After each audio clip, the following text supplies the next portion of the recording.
Et rebonjour, j'espère que tu vas bien. Bienvenue à toi si tu es nouveau, ou sinon quand même bienvenue à toi si tu n'es pas nouveau. Troisième partie et dernière, promis, c'est juste la plantagère. Alors comme tu as pu voir dans la vidéo précédente, c'était pas prévu cette fin là et cette vidéo là. Mais au moins ce sera moins indigeste pour toi, comme pour moi d'ailleurs. Donc uniquement la plantagère aujourd'hui, c'est la dernière partie, accroche-toi, c'est bientôt fini. Et c'est parti.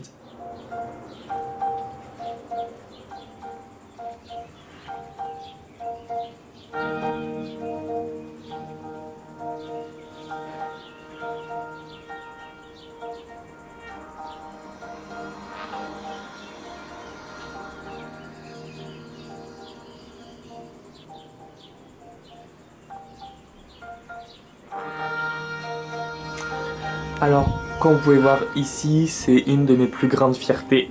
C'est toute cette collection de plantes. Alors oui, il y a aussi une collection de bordel, mais vous faites abstraction de ça. Parce que tout plant addict a un petit peu de bordel chez lui. Alors ce qu'il faut savoir, c'est que ce coin-là est protégé du plein soleil, du plein vent, etc.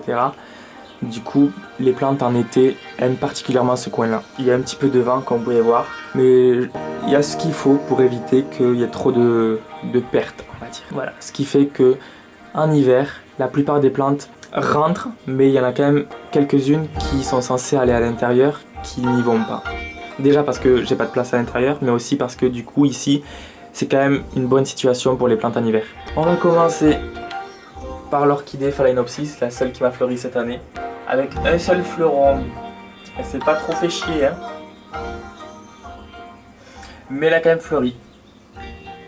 Alors j'ai pas apporté spécialement de soins, mais pour tout ce qui est fleurs d'orchidées, je me renseignerai un petit peu plus parce que là, faut que je me développe un peu sur ça.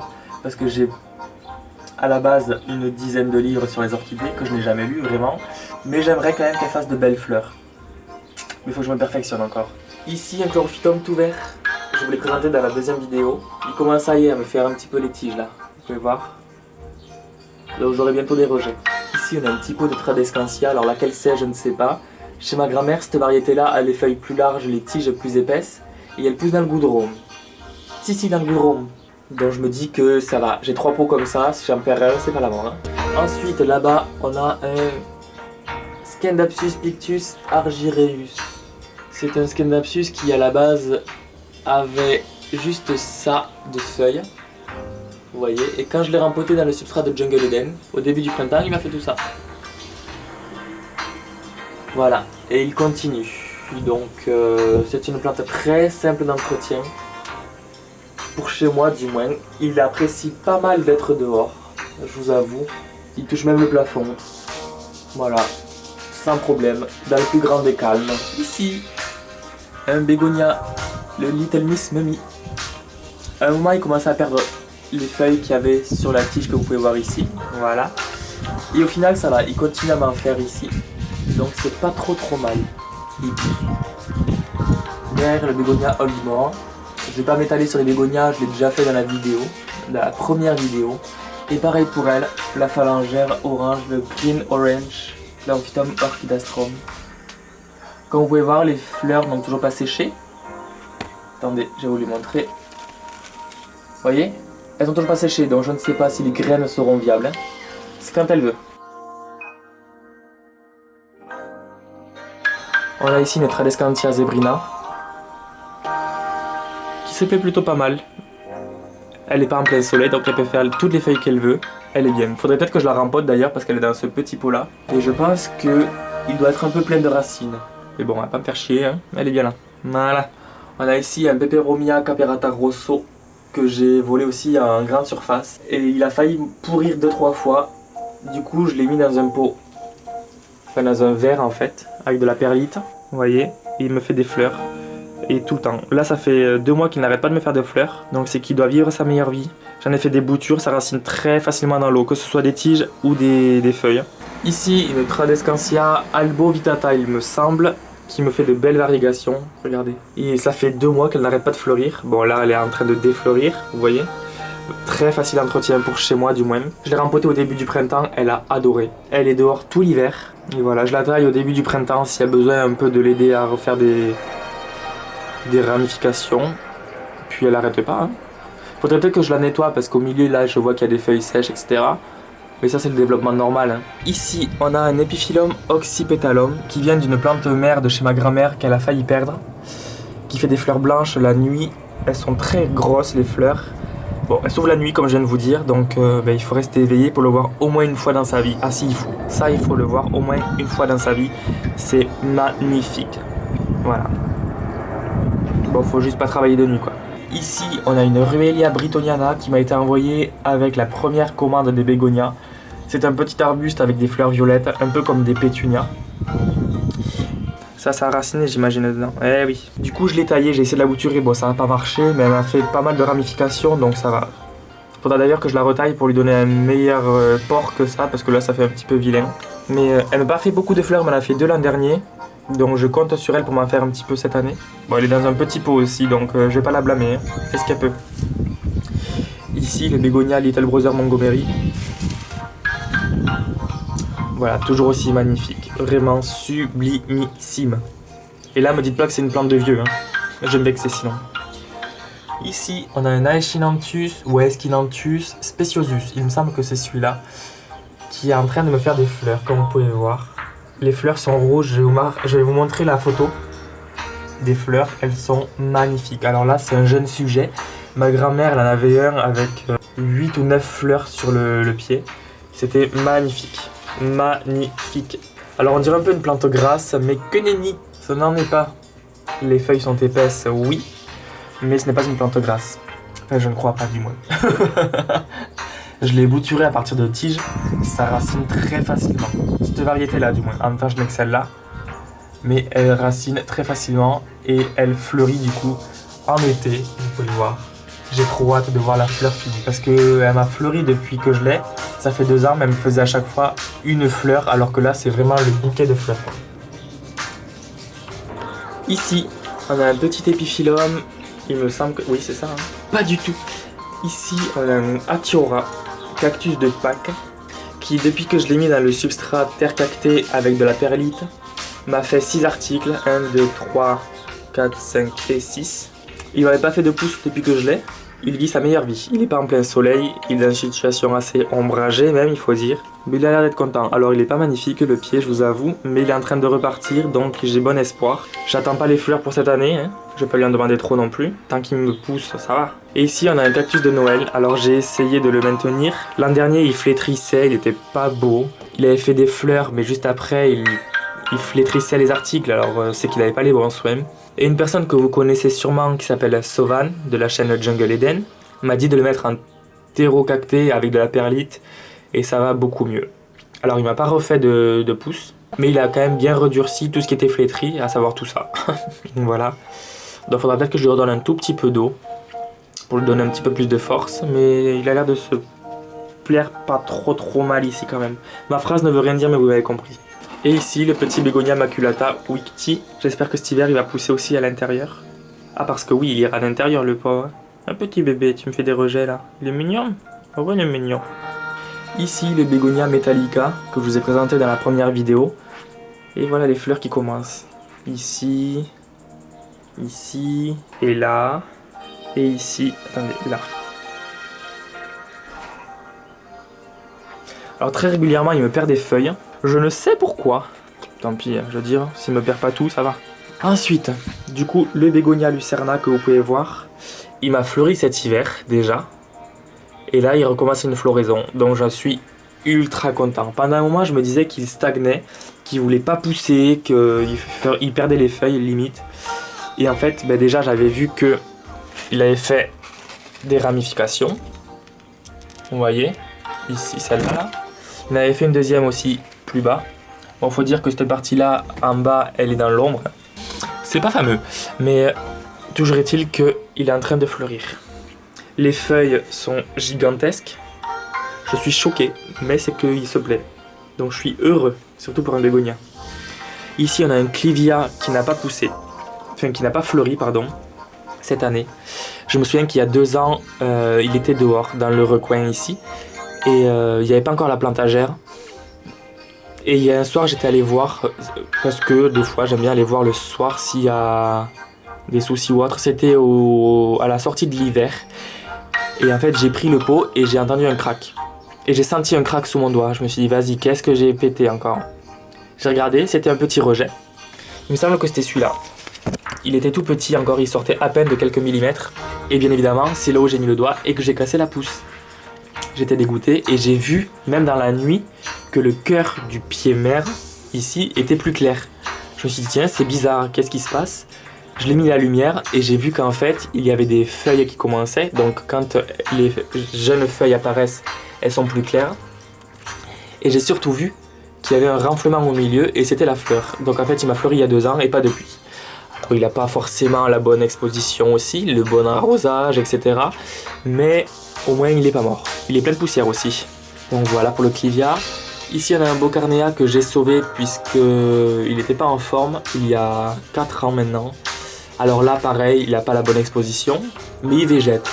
Je l'arrose pas souvent parce que les Beaucarnea, c'est un peu comme les plantes grasses. Dans leur tronc, que vous pouvez voir ici, ils ont pas mal de réserves.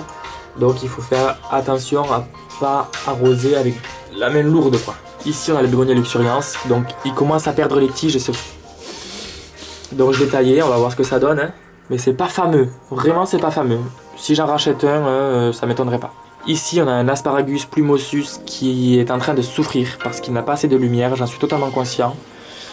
Il me fait des tiges, mais elles sont pas très jolies en fait. J'aime pas quand ça fait des tiges avec le bout biscornu comme ça. Mais bon, il fait ce qu'il peut. Je pense que le bégonia lui cache pas mal de lumière. Donc il fait ce qu'il peut, mais faudra que je le taille bien 1 année pour qu'il reparte tranquillement.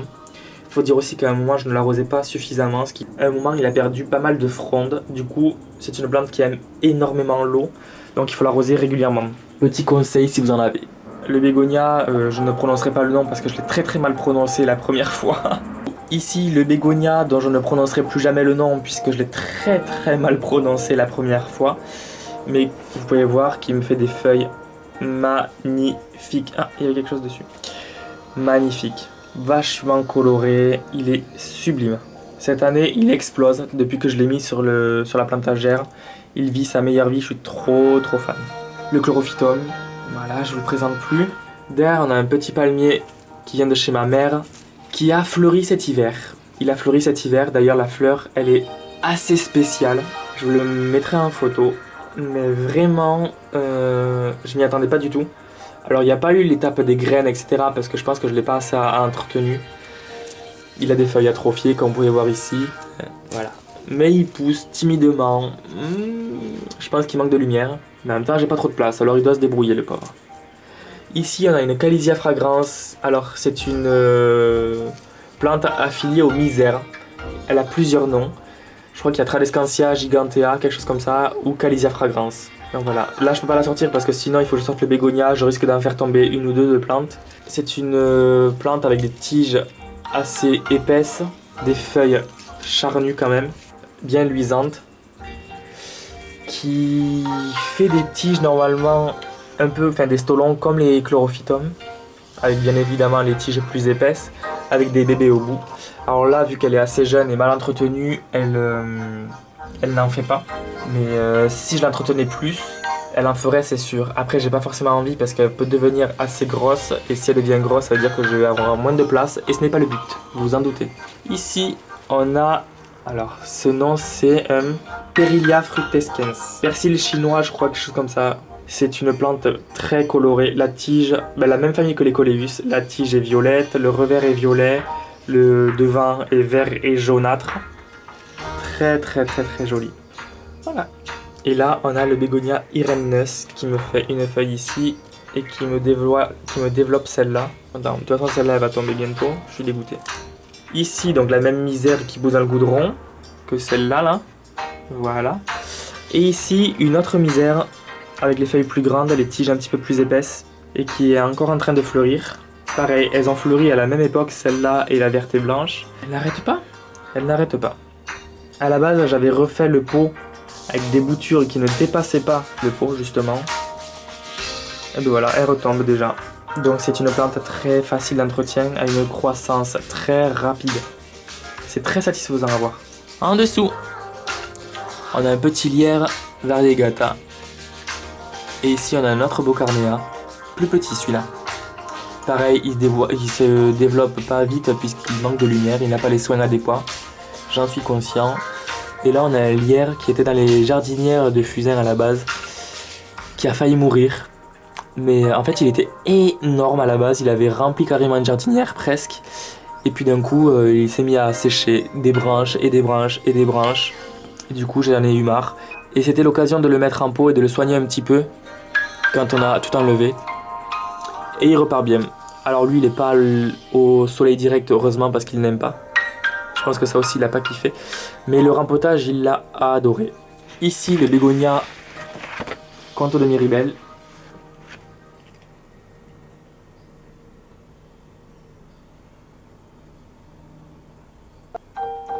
Ici, on a la Monstera Deliciosa.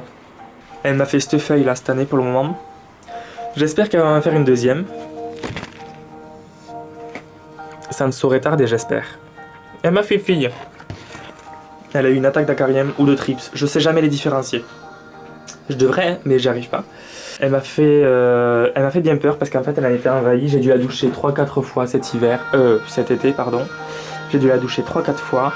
Et pendant un mois, ça allait mieux. Je l'ai traité avec des produits fertiligènes. Ça allait beaucoup mieux. Mais il y en a encore un petit peu. Beaucoup moins, mais il y en a un petit peu encore. Mais elle n'est pas morte. C'est très bien, ma belle. Ensuite, on a un asparagus falcatus. Alors, ceux qui en ont, vous le savez, mais faites attention à ceux qui n'en ont pas et qui en veulent. Il y a des épines. Alors, à l'aisselle des feuilles. Casse-toi la feuille. Vous pouvez voir ici. Bon, ça fait pas le focus, mais vous voyez, hein, voilà, des épines. Donc, faites attention. Alors, à la base, je l'ai taillée, mais elle faisait peut-être 1 mètre de plus, la tige, mais tout était sec au bout, donc c'était pas joli. Mais regardez ça. Magnifique. Lui, il reste dehors tout l'hiver. D'ailleurs, il a pas trop kiffé. Il aime pas le soleil direct. Donc, c'est comme les autres asparagus. Il aime énormément l'eau, donc je lui mets toujours de l'eau dans la coupelle. Et il vit sa meilleure vie. Il me fait des tiges sans arrêt. Enfin non, c'est pas qu'il me fait des tiges sans arrêt. C'est que une fois que la tige pousse, elle pousse sans arrêt. Mais une fois qu'il en a sorti une, il attend un peu, il en ressortira peut-être une deuxième plus tard. Mais ça c'est pas dit encore. Ici, on a un Dracaena circulosa. Je l'avais vu dans une galerie commerciale à la base. Et je pensais que c'était un bambou. Je ne le connaissais absolument pas. Et j'avais essayé de prélever des morceaux. Sauf que vu qu'il y a des caméras, ben, c'est pas pratique. Et un jour je l'ai vu en jardinerie, j'ai couru vers le pot, je l'ai acheté. Et on peut voir la particularité du feuillage. Alors non, ce n'est pas une maladie, c'est le feuillage qui est comme ça. Et plus il a de soleil, plus les taches font ça. Enfin, j'ai l'impression que c'est ça, puisqu'en fait, à la base il était à l'intérieur et il ne faisait pas des feuilles aussi marquées que ça, ni même marquées comme ça. Et je pense que depuis qu'il a un petit peu de soleil, ben c'est ce qui fait ressortir ce motif là et je le trouve juste sublime. On dirait qu'il est malade, et ben non. Et il me pousse partout, regardez-moi ça. Il me fait des pousses ici. Il m'a fait où encore? Ah, me fait pas mentir, je pensais que t'en avais plus que ça des pousses. Ah si, là. Vous voyez? Il aime bien avoir de l'humidité, alors pas un excès d'eau, puisque les Dracaena préfèrent la sécheresse qu'un excès d'humidité. Mais voilà, vous pouvez le maintenir humide pendant la période chaude, mais sans excès d'arrosage, faites attention. Ensuite, on a une cordyline qui est un substrat aracé intermédiaire. Ça a l'air de lui convenir plutôt pas trop mal. Mais en fait, je sais pas ce qu'elle a. Elle est pas ultra jolie. Elle a des défauts sur les feuilles, elle pousse pas rapidement. Je sais pas ce qu'elle a. Je comprends pas trop ses besoins. Ça, c'est vraiment une plante que j'essaie de sauver de chez ma grand-mère. Ouais, c'est pas ouf quoi, c'est pas ouf. Elle essaie de s'en sortir, regardez. Elle met de la couleur sur les bords et tout. C'est pas trop mal en soi. Mais j'arrive pas à la faire avoir des grosses feuilles bien longues, etc. Tant pis. On verra. D'accord. Deuxième surprise, mon alocasia qui a eu un pot qui lui est tombé sur la gueule en hiver est en train de repartir ici. Vous voyez? C'est un bourgeon qui dormait, c'est un œil qui dormait, pardon. Et qui voulait pas grandir plus que ça, lui aussi. Donc je sais pas si ça va sortir, en tout cas. Il y a ce rejet qui est sorti. Donc j'ai 2 bulbilles que vous avez vu dans la première vidéo, qui eux vont très bien. Mais s'il y a celui-là en plus qui se rajoute, je suis refait. J'ai trop hâte qu'il se développe bien. et que ses yeux aussi à lui s'explosent. Enfin, ma phrase ne veut rien dire. Et j'ai hâte que ses yeux se développent encore plus. J'espère que la pourriture ne se propagera pas à tout le reste. On verra bien. En tout cas, j'ai trop hâte que ça sorte. J'ai vraiment hâte. Si jamais ça ne sort pas, il y a toujours lui qui prendra le relais. Et si vraiment il y a un gros problème, il y a ceux à l'intérieur qui seront là. Ensuite, on a un Kalanchoé. Bon, on en a un deuxième ici. Ils étaient sur la plantagère à côté de l'épiphélium et de la ruellia. Et en fait, pendant, sans vous mentir, plus de 2 mois, ils n'ont pas vu l'eau. Je les ai pas arrosés. Déjà de 1 parce qu'ils n'avaient pas les soucoupes. Et de 2 parce que les Kalanchoé, il ne faut pas non plus trop les arroser. Sauf qu'en fait, ils avaient perdu énormément de feuilles. C'est normal aussi. Et je me suis dit hier, tiens, je vais m'en occuper un peu les pauvres. Je leur ai remis du terreau. Je les ai bien arrosés, je les ai laissés boire toute la nuit, histoire qu'ils puissent se réhydrater quand même un petit peu. Et voilà, on verra. Je m'en fais pas pour eux, à la base, c'est des plantes un petit peu faciles d'entretien, increvables. En même temps, faut pas non plus les pousser vers la mort. Ce que j'ai un peu fait, c'est pas bien. Mais voilà, je suis en train d'essayer de me rattraper, j'espère qu'ils m'en voudront pas. Lui, à la base, il a des fleurs roses et lui, il a des fleurs rouges. Et lui, à la base, cet hiver, il a perdu une grosse partie. Je ne sais pas pourquoi, il a dû avoir froid. Mais du coup, toujours est-il que j'ai essayé de sauver avec des feuilles posées sur le substrat. Donc j'ai dû les enlever hier, remettre le terreau arrosé.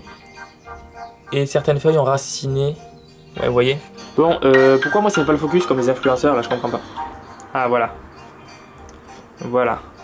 Donc, j'ai bon espoir que ça racine encore un petit peu. Ici, on a une bouture d'Echeveria affinis. Le pied mère est ici. Vous voyez. Et en fait, je l'ai bouturée parce qu'elle poussait plus. Depuis quelques mois, elle ne poussait pas. Et ça me dérangeait fortement. Du coup, j'ai eu un conseil de Marie-Ange qui m'a dit de couper la tête, mais en laissant des feuilles. Alors moi, j'ai carrément coupé la tête sans laisser les feuilles sur le pied mère, je veux dire. Et en fait, on va voir, hein, j'ai arrosé il n'y a pas longtemps, sans excès non plus, on verra. Terreau-cacté avec de la perlite pour le drainage quand même. Et je l'ai pas mis en plein soleil parce qu'elle m'a dit de pas le mettre en plein soleil. Donc on va voir. Alors ce bégonia à la base, il était sur la plantagère au niveau des épiphyllums, cactus de Noël et cactus de Pâques. Et il avait une feuille au milieu, que vous pouvez voir ici, là, qui mettait du temps à se développer. Depuis que je l'ai mis en bas pour l'arroser, parce que c'est beaucoup plus pratique pour moi, la feuille sort plus rapidement. Alors est-ce que ça a une incidence? Je pense que oui.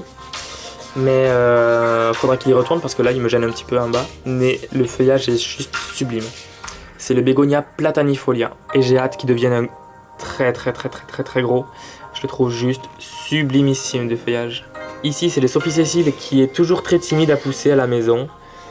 La feuille, ça fait plusieurs semaines qu'elle est comme ça, qu'elle ne se développe pas. Alors je sais pas quel est le problème. Mais il va falloir vite qu'ils me le disent parce que je commence à perdre patience. Je ne suis pas quelqu'un de patient à la base. C'est sûrement moi qui ne le comprends pas. Hein. Mais bon, il m'a fait cette feuille là et j'attends qu'il me fasse l'autre. Hein. De toute façon, j'ai pas le choix, j'ai que ça à faire d'attendre. Ici, c'est les boutures de syngonium. Alors, c'est le pied mère que j'ai taillé il y a 1 mois et demi. Voire peut-être même 2. Parce qu'en fait, il me faisait des tiges sans problème. Mais il ne me faisait que des petites feuilles. Ce qui avait tendance à très vite m'énerver. Du coup, je l'ai taillé. Je l'ai mis en perlite vermiculite, comme vous pouvez voir. Et en 2 mois, on peut voir les racines, vous voyez. Et bien évidemment, les rejets. Sur les 4. Donc, je vais vite pouvoir étoffer mon pied mère. Ça va être ultra chouette. Enfin, est-ce que j'ai la place dans le pot? Je ne sais pas. Mais je la trouverai. Ici, des boutures de langue de belle-mère qui ont été multipliées dans l'eau. Donc la langue de belle-mère, j'ai taillé les feuilles parce qu'en fait, elle n'était pas magnifique.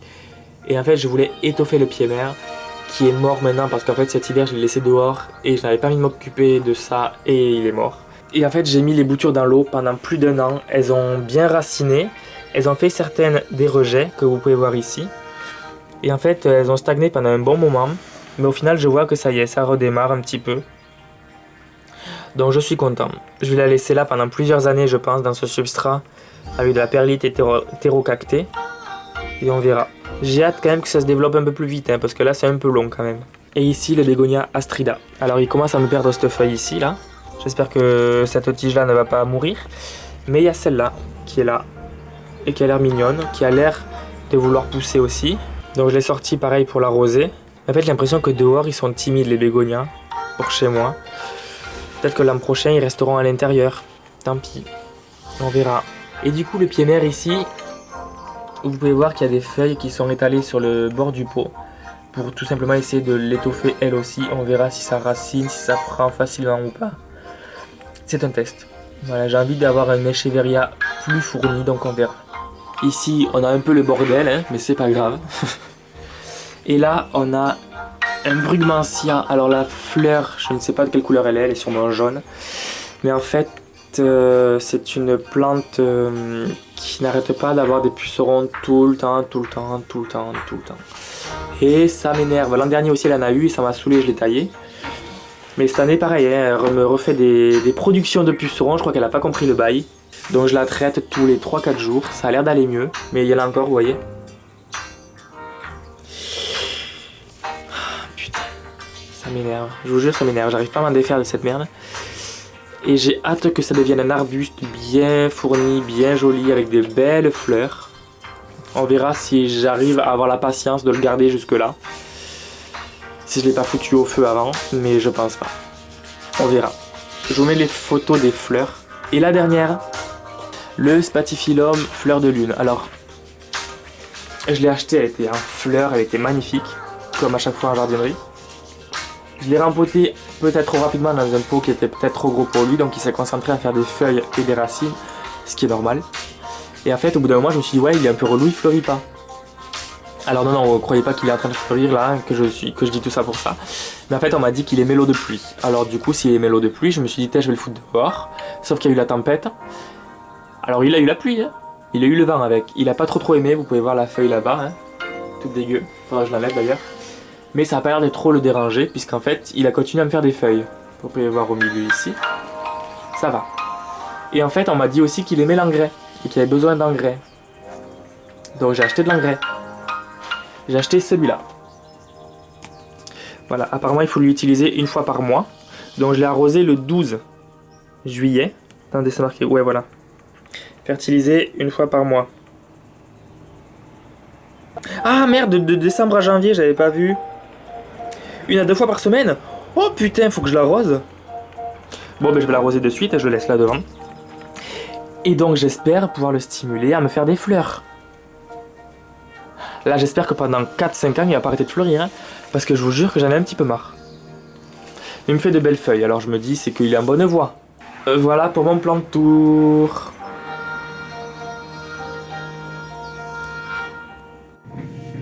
Et oui, ça y est, le plan de tour est fini. Bon, en même temps, vu le temps qu'on y a passé, c'est peut-être normal. Faut pas abuser non plus. Voilà, il y a eu 3 parties, j'espère que ça t'a fait plaisir, que t'as aimé découvrir la collection que j'ai. Alors, elle est pas exceptionnelle, c'est-à-dire que j'ai pas des plantes tropicales de fou, voilà.